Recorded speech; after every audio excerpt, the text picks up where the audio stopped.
Robbie Hemmings, a small request. A small request, Robbie Hemmings.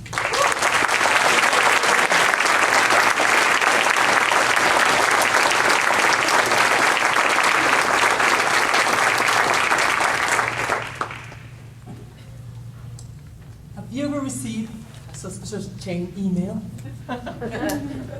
I got one entitled A Small Request. It came from a strange email address.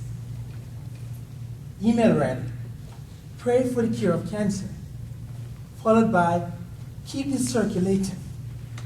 If for even one person, please forward."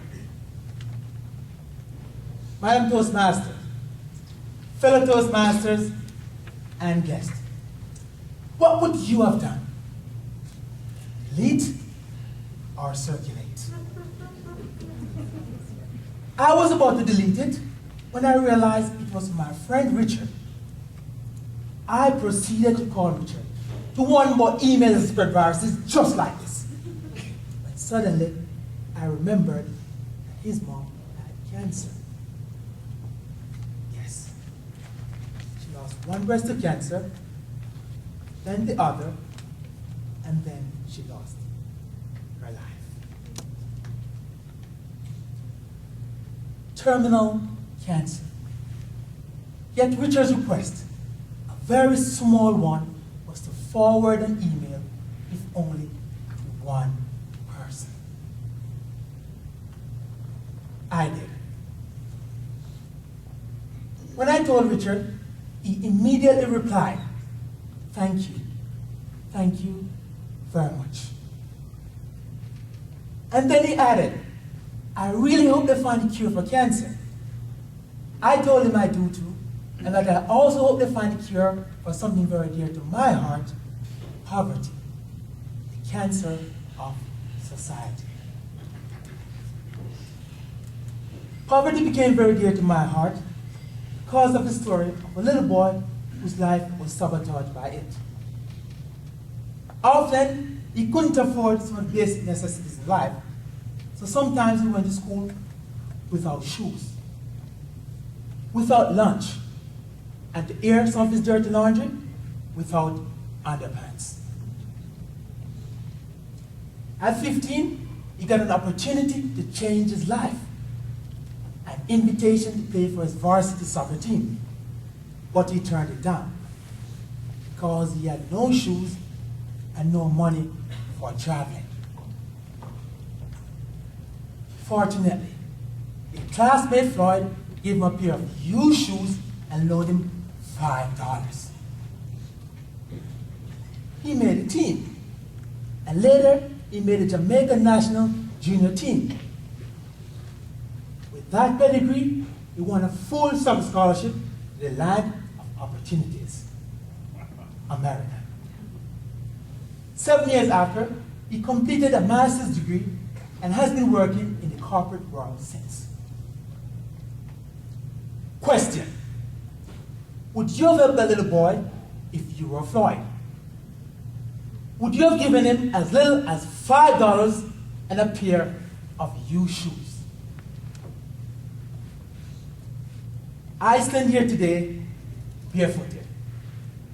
Not because I can't afford shoes, but because that boy, that poor boy, who couldn't afford shoes, who couldn't afford underpants, was me. Now, just for the sake of your curiosity, tonight I am wearing underpants.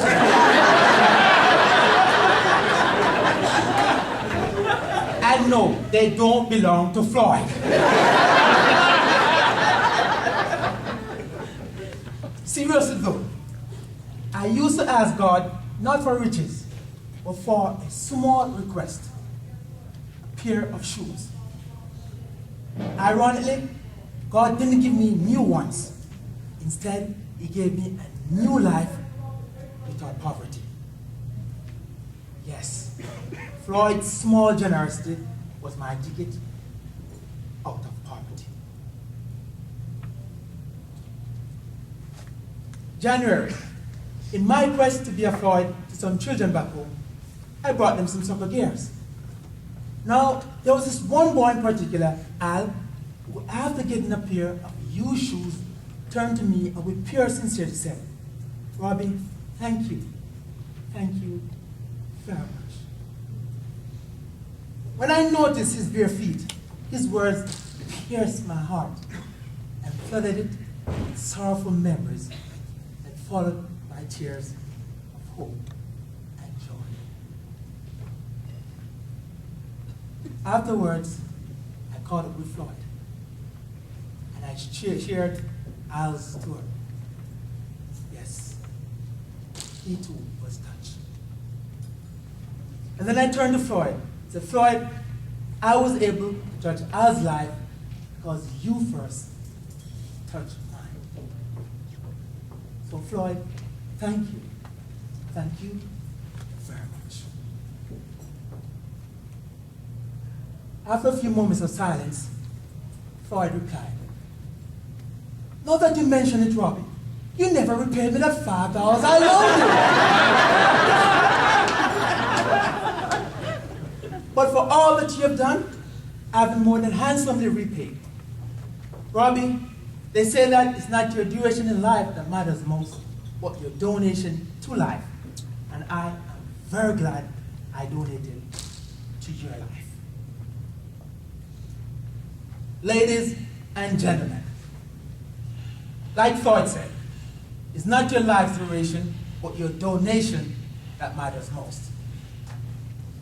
Now, like Richard, I will end with a small request, one which I hope you will not delete but keep circulating in your heart. This small request is, if for even one person, please make a difference to life. And just remember, like Floyd proved, your donation doesn't even have to be big for it to be priceless. Madam President.